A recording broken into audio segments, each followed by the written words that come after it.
And joining us today at WTMY, great to welcome back. She hasn't been with us in a while, but we'll rectify that. Great jazz artist, jazz piano player, and now singer on her brand new CD. Want to have her on talk about that. It's called I Love Being Here With You. We're joined today by Judy Carmichael on the telephone. And Judy, I know we were just chatting a little bit before we went on. It's been a long time since we chatted. I know we've emailed back and forth a bit, but good to talk to you again. How have you been? Good to talk to you. Thank you for setting this up. We've had to chase each other. You've had to chase me around the world. This is great. We did it. You're busy traveling with gigs and also with the radio show. I want to mention that, too. Jazz Inspired. You're the host of that, which is syndicated around the country, and I got a chance to listen to that quite a bit. I had a mutual friend on about a week or so ago. He's performing at the Jazz Festival. I had a chance to chat with Dick Hyman again. I know you did a long program with him recently. Exactly. Dick and I have done a number of things together. In fact, my first big concert in New York was with Dick, and we got to play some duets, and we've done a number of Fats Waller tributes together.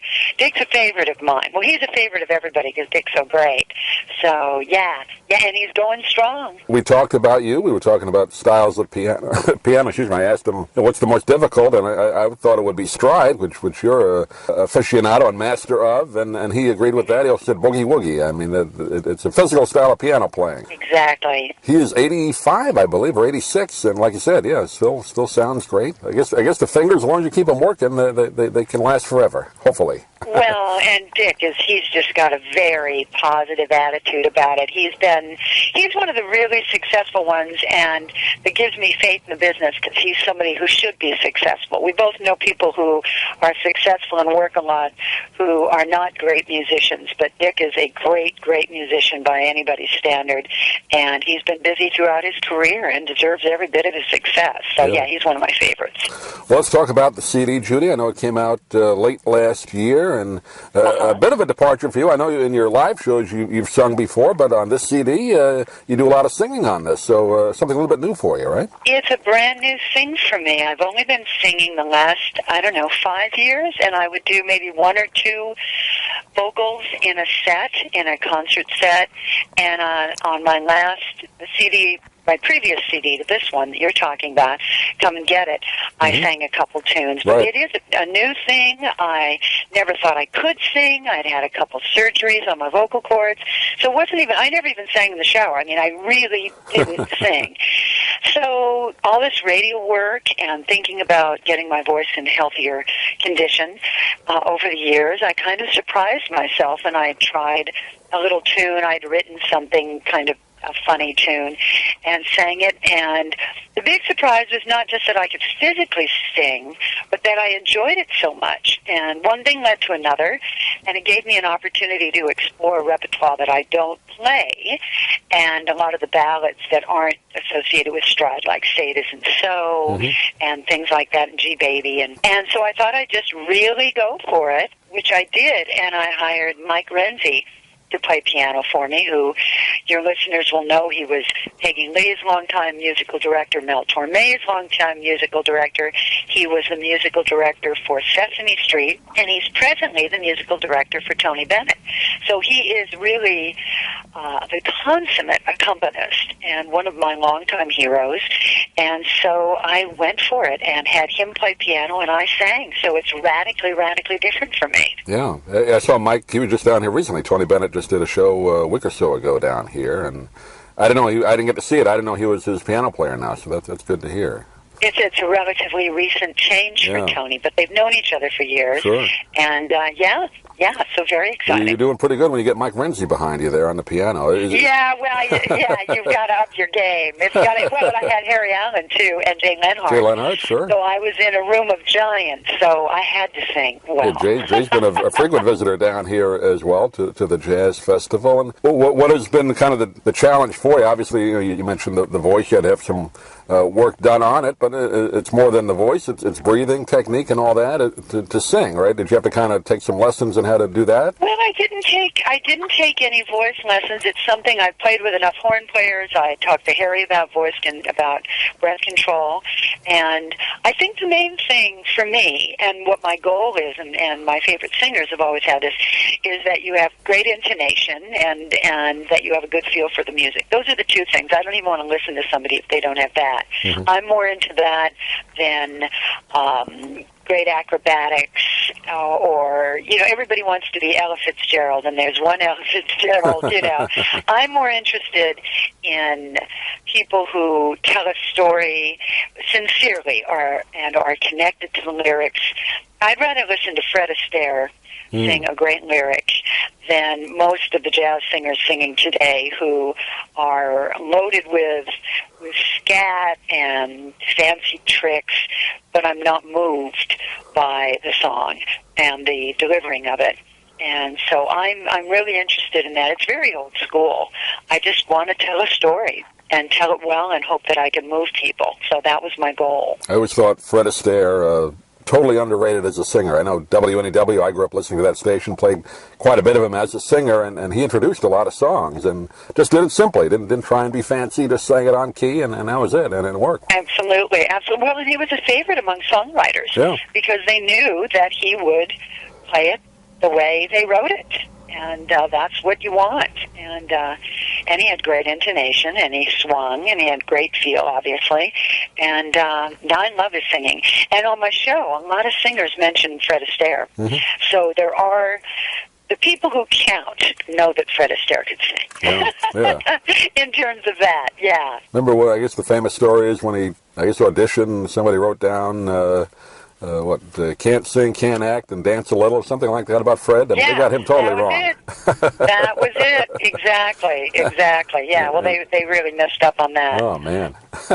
What are some of the great titles on the CD for our listeners that they're really going to enjoy? Like you mentioned, great standards, I Can't Give Anything But Love, If Dreams Come True, Say It Isn't So, Why Can't You Behave, This Can't Be Love, just a few that we mentioned there. How did you kind of put the set list together? It's tough when you have so many great standards to choose from, isn't it? There are. I'd always been crazy about Say It Isn't So. And I think it's just a beautiful lyric and beautiful melody. And I've heard a number of people do it very fast, which I think really... in my estimation, ruins it, because it's a very sad song about finding out that your lover no longer wants you. And everybody's been in this situation, and it's a very powerful song. So I kind of started with that, believe it or not. And then I didn't want to have a whole CD of breaking people's hearts. And so I put in I Can't Give You Anything But Love and some fun things. And If Dreams Come True, which we did without piano. We did with just sax and bass, which let Harry go out as far as he wanted harmonically, which is really wonderful. That's one of the things that Harry excels at, because he's also a piano player. So he doesn't have to have a chordal instrument under him, so that gave that opportunity. And then I did a tune called Talk to Me, which isn't well known, that I got off of a Sinatra CD, and I only found 2 versions of it online, so it hasn't been recorded very much. And Sinatra does it so slowly. He does it with orchestra, and he does it in that almost out-of-tempo 4, because it's so slow, and I did it in 3, which took it the next step to make it really different, sort of a different feel. And very romantic and sexy tune, and just did it with Mike and Jay without Harry on that. And so that was my thinking on that. I wanted to end with something really beautiful and evocative and romantic, and so we chose that. Well, we'll get you down here sometime soon, Judy.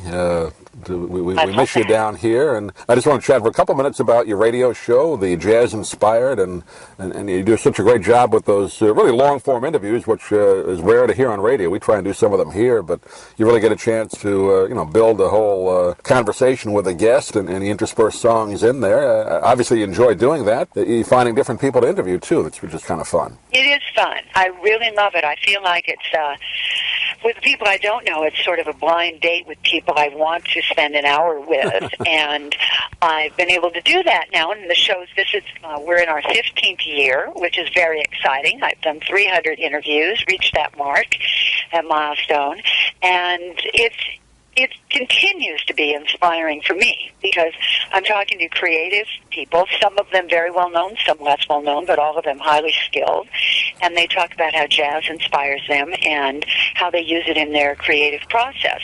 So it's been inspiring to me because I've gotten a lot of new strategies about how to stay inspired myself.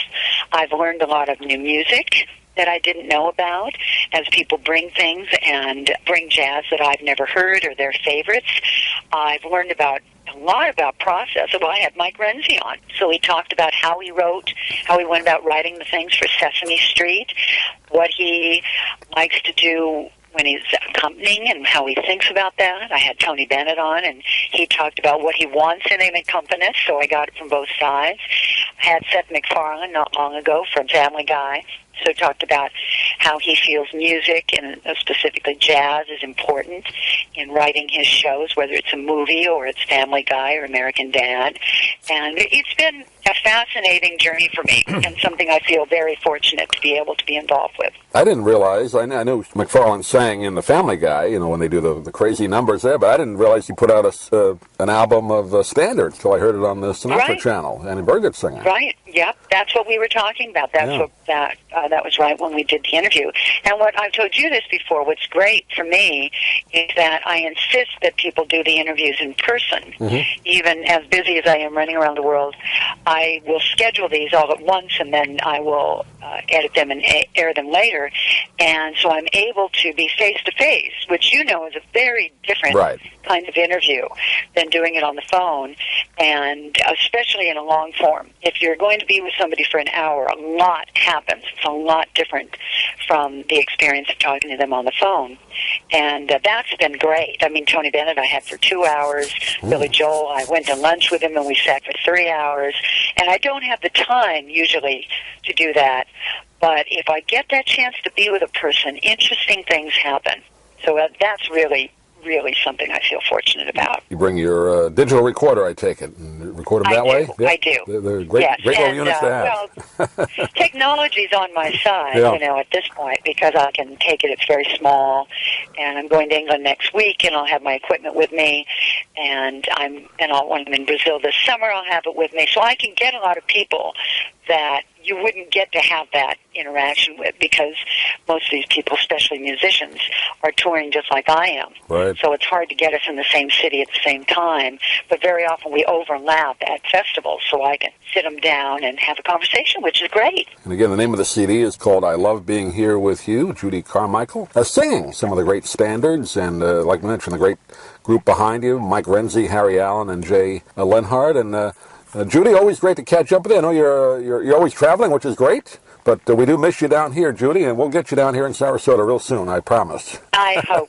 so. That would be great. One of my favorite places. I love it there. Try and come during the winter, though. Summer gets a little warm. I will.